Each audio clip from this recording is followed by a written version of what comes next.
कि आप सबने देखा कि 2014 के बाद अमित शाह जी के शब्दों में एक क्रोनोलॉजी इस देश में देखने को मिलती है। पहले विरोधियों को डराया गया, धमकाया गया, झूठे मुकदमे करके जेलों में डाला गया। फिर जो एमएलए और एमपी थे, ईडी और सीडी और सीबीआई के दम पे उनको अपने साथ मिलाने की कोशिश की गई और रिजॉर्ट का खेल शुरू हुआ। ऑपरेशन लोटस के नाम पर चुने हुए विधायकों को खरीद करके इस रिजॉर्ट से ले उठाते थे, उस रिजॉर्ट में पहुंचाते थे। चुनी हुई सरकारों को गिराया गया।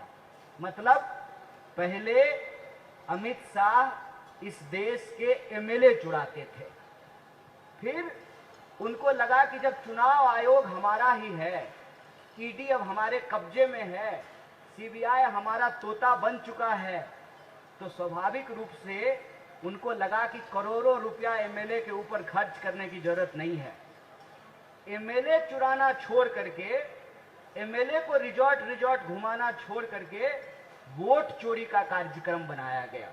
क्रोनोलॉजी समझिए, पहले एमएलए चुराते थे, फिर वोट चुराना शुरू किया, और इन दोनों हथकंडों के बावजूद अब की बार 400 पार का नारा जब सफल नहीं हुआ, तब वो एसआईआर लेकर के आए हैं।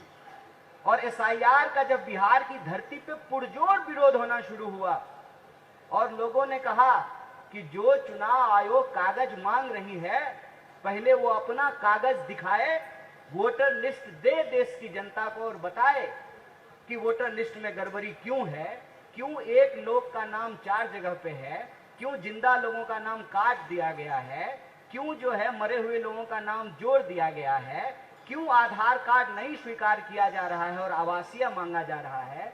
जब इस पे हल्ला शुरू हुआ तो चोर ने नया नुस्खा अपनाया है।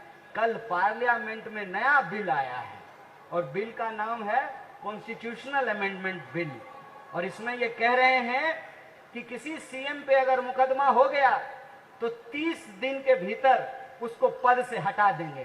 क्रोनोलॉजी समझे, देश के लोगों को क्रोनोलॉजी समझना चाहिए। पहले एमएलए चुराते थे, फिर वोट चोरी किया, उसके बाद सीएम चुराने का प्रबंध इन्होंने कर लिया है।